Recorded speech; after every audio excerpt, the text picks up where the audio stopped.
The Shoreline Eldercare Alliance is a group of professionals who do senior care all over the shoreline.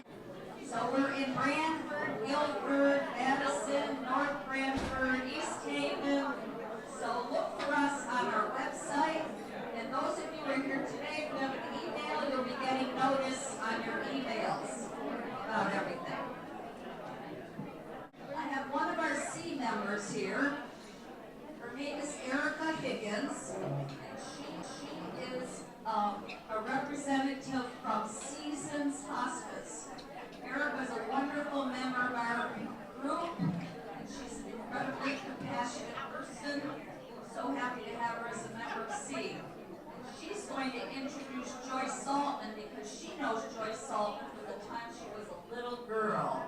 So here is Erica. Hello, everybody. Thank you all for coming. I hope you guys enjoyed the wellness room. It is an honor and a privilege to introduce Joyce Saltman. She literally has known me my whole life.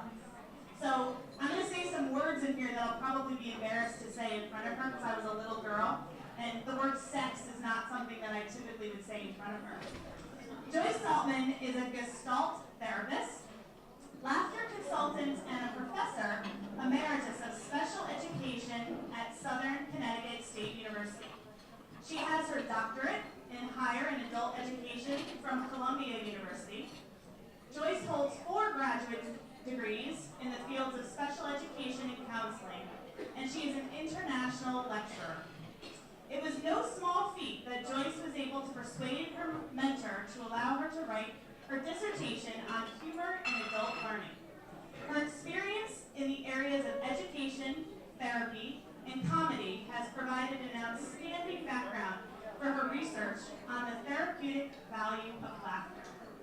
Joyce's goal is to enlighten, educate, and entertain while the audience laughs. She believes that laughter is cleansing. It unites us with everybody who's laughing, and it's impossible to feel lonely when you're laughing in a group of people. Joyce is known as the guru of laughter and the chubby broad from Brooklyn.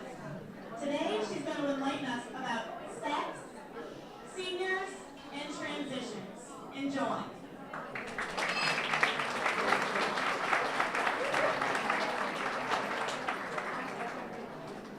Hi, kids. Is everybody here?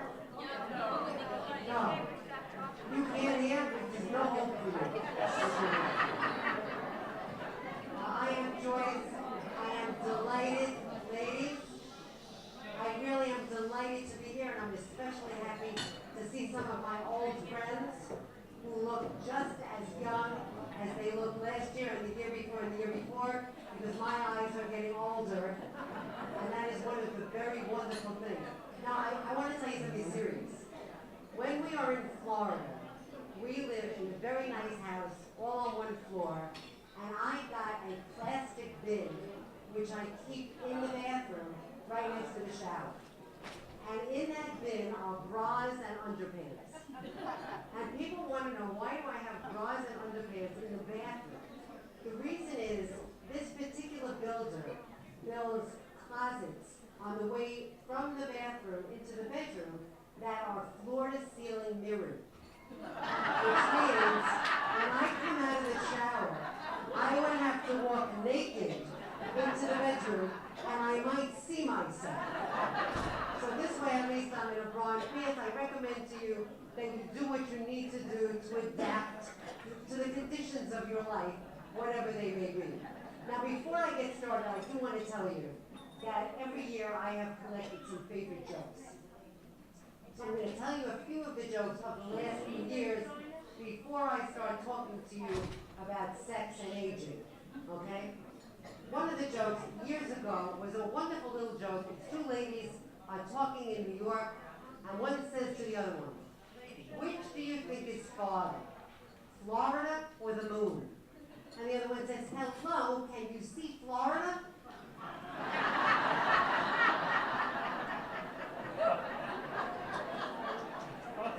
Now, why I love that joke is because it's very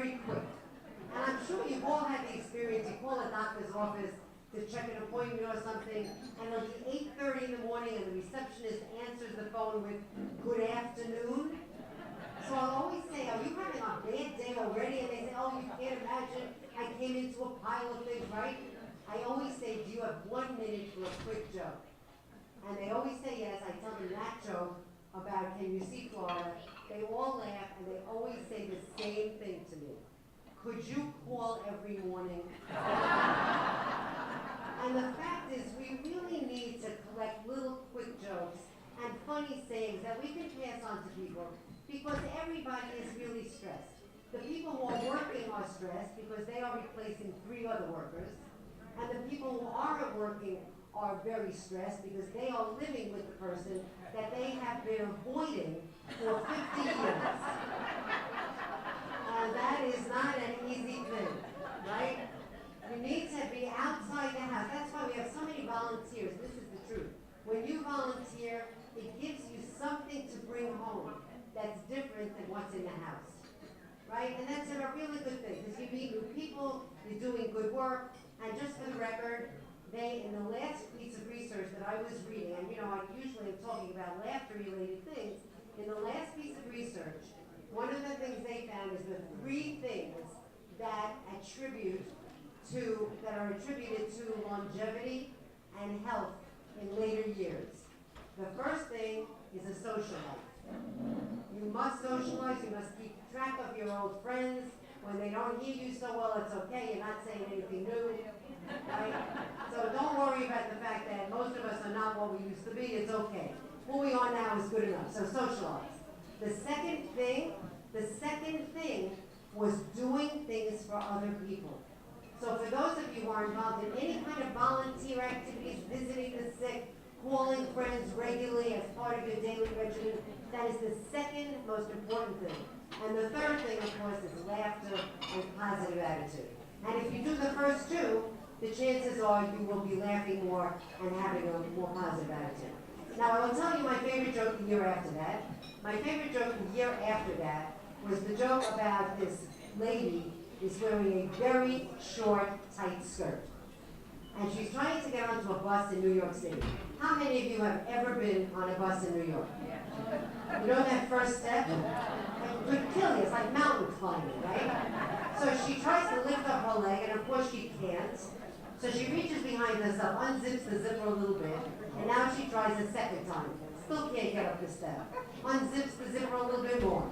Now she tries a third time, still can't get up the step. Unzips the zipper a third time. The guy behind her incensed grabs her and sticks her in the bus. And she is irate, and she looks at this guy. She says, "The nerve of you touching me, you don't even know me." Says, "Madam, by the third time you unzip my fly."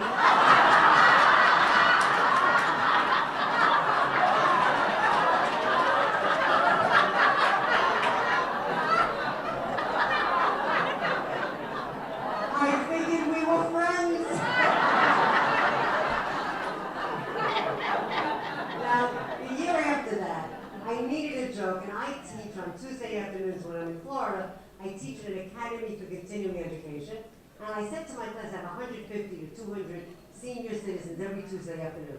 And I said, I really need a new joke for this year. But it's got to be really funny. So one of the guys comes over, the guy's well into his 80s, he says, "I think I may have your joke." Here is the joke. This man has the most incredible, most articulate talking dog. And he brings the dog wherever he goes, and he goes into the bar, and he sits the dog on one stool, he sits on the other, orders a drink for the dog, orders a drink for himself. He and the dog are talking animatedly to the bartender. Now they order a second drink, the dog drinks her drink, he drinks his, and they're still talking to the bartender, and finally, he really has to go to the bathroom. He says to the bartender, "Look, could you please watch my dog just for a couple of minutes, I really have to go to the bathroom. But do not take your eyes off this dog, he will run right out of the bar." The bartender says, "No problem. No trouble, go to the bathroom." He goes to the bathroom, comes back 5 minutes later, dog is gone. He looks at the bartender, he says, "My God, what happened to my dog?" Bartender says, "Oh, don't worry, it got really busy, I'm sorry, I couldn't keep watching him, but what I did is I put a quarter in his mouth. And I sent him to the corner, there's a newspaper stand. I said, 'Look, bring me a newspaper, I'm sure we'll be back in a couple of minutes.'" So now the guy runs out of the bar, runs to the newspaper stand and says, "Have you seen a dog?" And the newspaper man says, "Yeah, a dog came by a couple of minutes ago, but he ran across the street to the park." Says, oh my God, he runs across the street to the park and sure shooting, there is his dog, making it like crazy with another dog. Well, he doesn't know what to do. He grabs the dog off the other dog and he says, my God, what is going on? You never did this before. How come you're doing it now? And the dog looks at him and says, I never had the money before.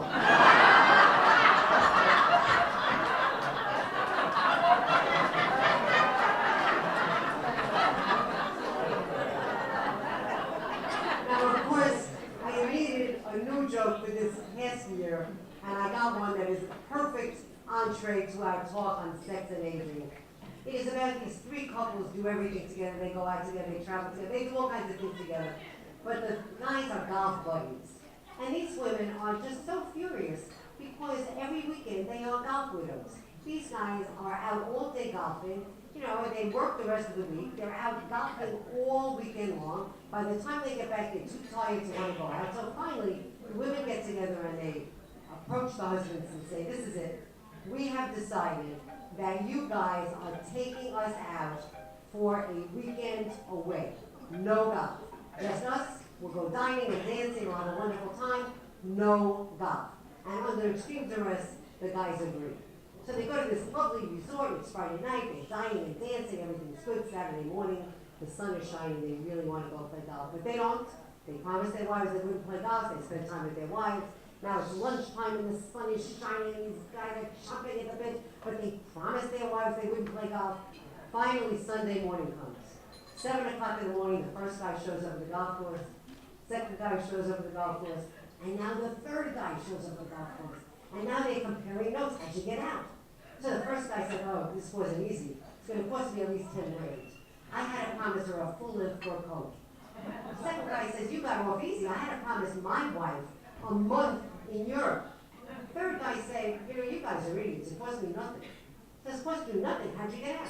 He said, it was easy. I woke her up at 6 o'clock this morning. I tapped her and I said, golf course or intercourse? She said, don't forget your sweater.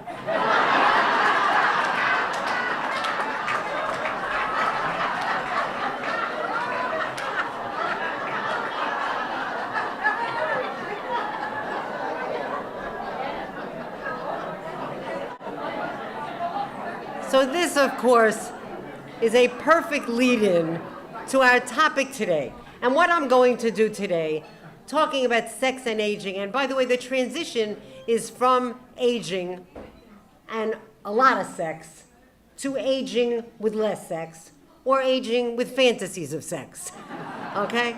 So that's the major transition. Things change in our lives, right? I mean, I often think about how, with the guys, things that used to go out go down. With us, stuff that used to go here goes there. And it's very nice to have a good memory for at least the time, because you remember where those body parts used to be. And for some of us, that's enough excitement, right?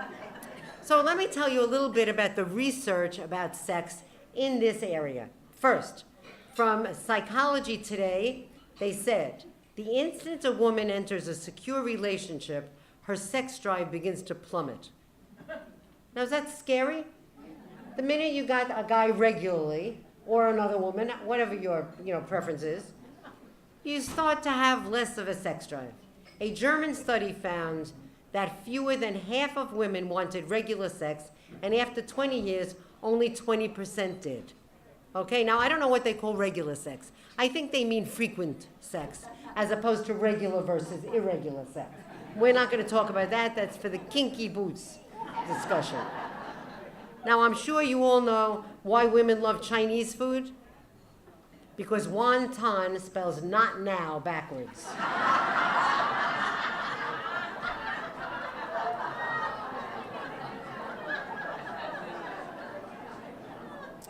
All right, now interestingly, in this same article, they said desire for tenderness showed the opposite effect. 90% of the women craved it, but only 25% of the men hoped they would receive that from their partner. So really, tenderness is the answer. And if you are a person who does not feature tenderness or does not enjoy tenderness, second best is get a dog, right? Now, here's a third point you might like to know.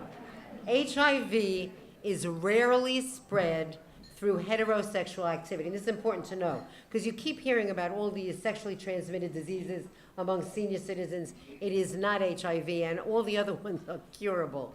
So that's a good thing. They found only 1 in 5 million in non-protected sex with a non-drug user, according to the Journal of the American Medical Association. 1 in 5 million. I mean, your chances of winning the lottery are almost as good as your chances of getting AIDS from non-protected sex. Even though it is easier for a man to infect a woman, the odds are less than 1 in 1,000. Okay, how about this? Point number 5. An Australian study surveyed 1,000 men and women between 65 and 93 and found that 62% were unaware of the adverse effects of medications and depression on a person's sex drive. This is something we really want to take into consideration. Most drugs that many of us may be on as we get older happen to be deterrents to an active sex life. And for the guys who have great difficulty, I would have to say, of all the things that men are bad at, aside from finding something behind another bottle in the refrigerator, I think what they are really the worst at, the very, very worst at, is faking orgasm. All right? So given that people are on drugs, we need to take those medications in consideration and perhaps determine some other activities that would be good. Okay? Older men. Oh, maybe you know about the older guy. He's got this gorgeous trophy wife. He is 75 years old. Not too old, middle age. By the way, the definition of middle age, 10 years older than we are. So he's got this gorgeous 40-year-old blonde on his arm, perfect body, walks into this dinner dance with this girl, and the people all his friends came over and said, "My God, where'd you get such a gorgeous date?" He said, "Date? What do you mean date? That's my wife." "Your wife? How'd you get her to marry? She doesn't look more than 40 years old." He said, "Yeah, I told her I was 90.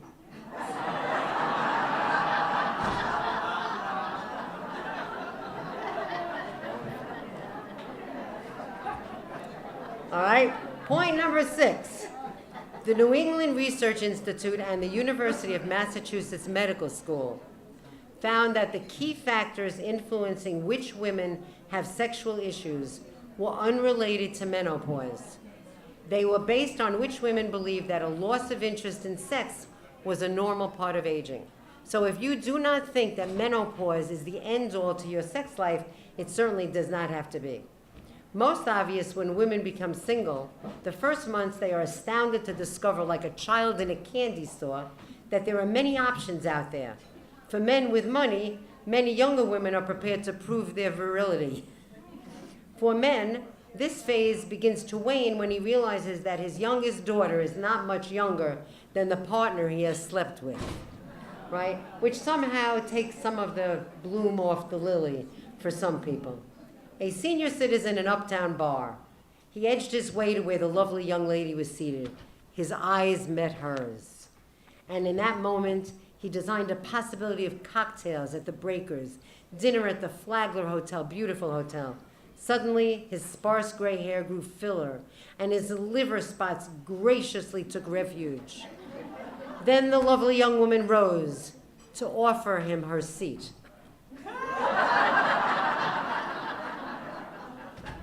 Now, for us females, keep this in mind. Madonna was 55, her boyfriend was 22. Tina Turner was 75, her boyfriend was 40. J-Lo was 42, her husband was 26. You still single? Relax. Your boyfriend is not born yet.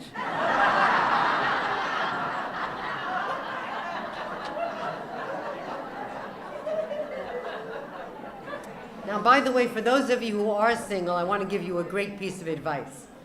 Many people have gone online to meet people, right? Match.com and all of those things. And friends of mine have said, "Joyce, all the people on Match are jerks."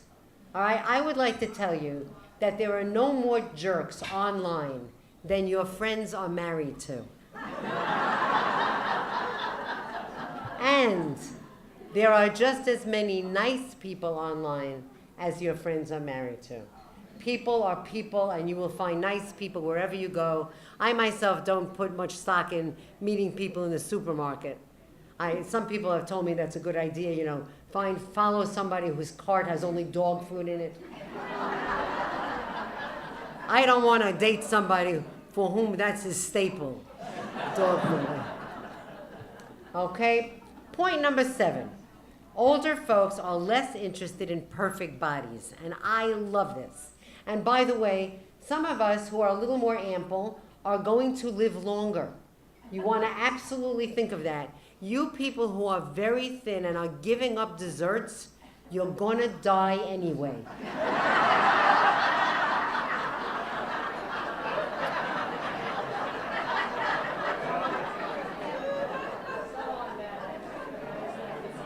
There was an old line a long time ago that said, imagine the people on the Titanic trying to tread water and thinking how I should have had the dessert, right? And of course, as a speaker, I am often reminded of, on your deathbed, you are not going to say, if only I had had one more chicken breast.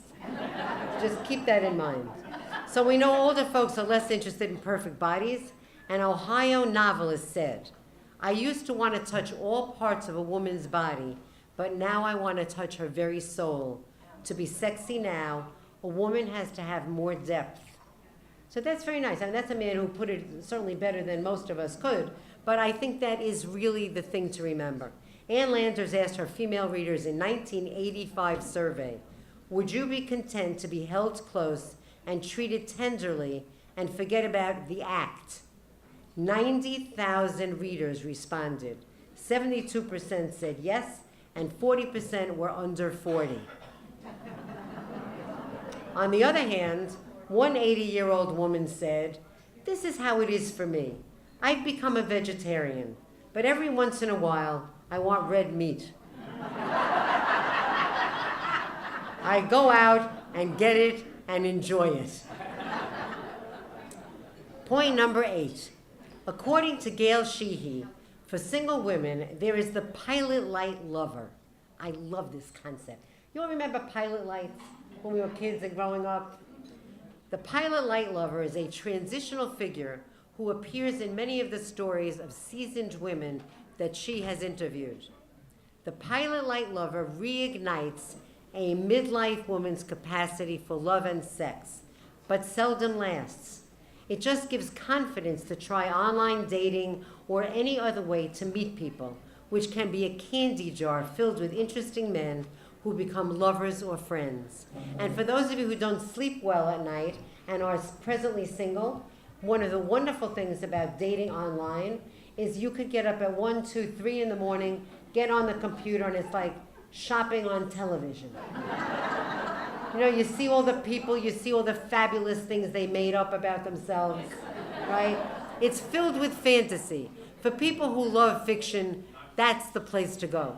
In fact, I do remember about a year after my husband had died, I went online on Match, and somebody, wonderful person, wrote this wonderful note, and I called him up, and we're talking on the phone, and he's very nice and outgoing and warm and friendly, and then he tells me what he did in 1943. And I said, you know, I was born in 1943. I said, I have your ad in my hand. It says you're 71. He said, well, actually, I'm 81. But my friends all told me that if I wrote the truth, no one would answer my ad. Okay, so some people make themselves, in fact, some people put in pictures of themselves when they graduated from college, which was 40 years before that. So you do need to be a little bit wary, but you know, some fantasy life is not a bad thing. All right, number 9. As Dr. Ruth Westheimer often says, the biggest sex organ is between the ears. Dorothy Parker, the wonderful poet, wrote on the eternal war between the sexes. This is her little poem. Love is woman's moon and sun. Man has other forms of fun. With this, the gist and some of it, what earthly good can come of it? And that was Dorothy Parker. And here is some good advice. Under no circumstances should you take a sleeping pill and a laxative on the same night.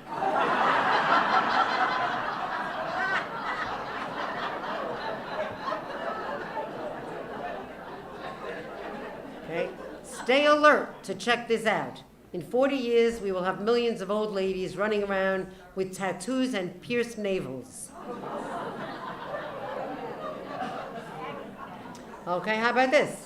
The only two things we do with greater frequency in older age is urinate and attend funerals. And these are some of the reasons why we really need to make an effort to get together with friends and have more fun. You should never have a time with friends that you can't find something to laugh about. And if you need to use jokes, then do it. There are a gazillion joke books out there. Use some. They're fun to tell. And once you've told them a few times, chances are you'll tell them better.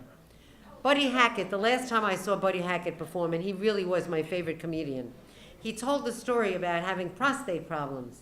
And he says to the audience at the Oakdale Theater, he said, for those of you who don't know what a prostate problem is, it's you feel like you have to go, but nothing happens. He says, the other night I went into the bathroom because I felt like I had to go. And I'm standing there, and I'm standing there, and I'm standing there, and finally I look down and I say to him, well, you're the one who got me up. And Cherie yells from the bathroom, Buddy, who are you talking to? And I said to her, no one you'd remember.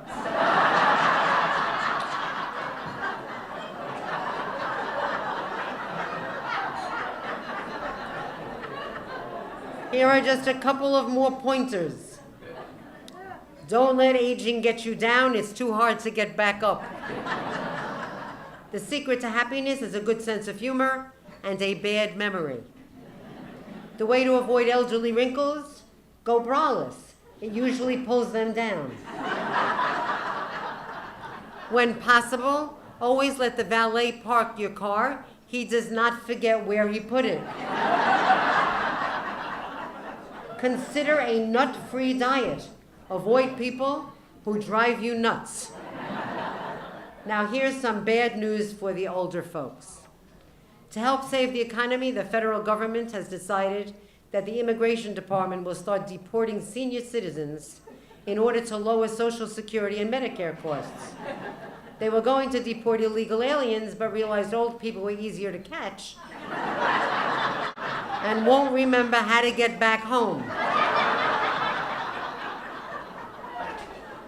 Now, lest you give up hope from some of the bad news, I do want to give you some great news. And that is that there is no age at which people cannot find fun things to do with each other, in bed or out of bed. And I'm always reminded of the grandma who at 90 years old lost her husband. And her granddaughter comes to visit her and says, Grandma, I'm so sorry that you lost Grandpa. How did he die? She said, I hate to tell you this. He died making love. She said, you were 90 years old. He was 90 years old. What do you mean making love? Well, she said, every Sunday, we always try to make love with the 11 o'clock Mass.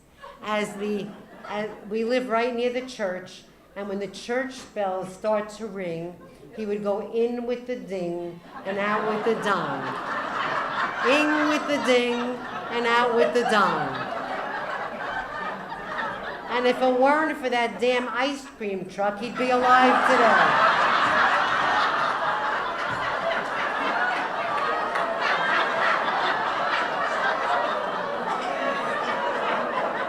I wish all of you a healthy and happy life, and you should have as much sex as you like with any willing partner.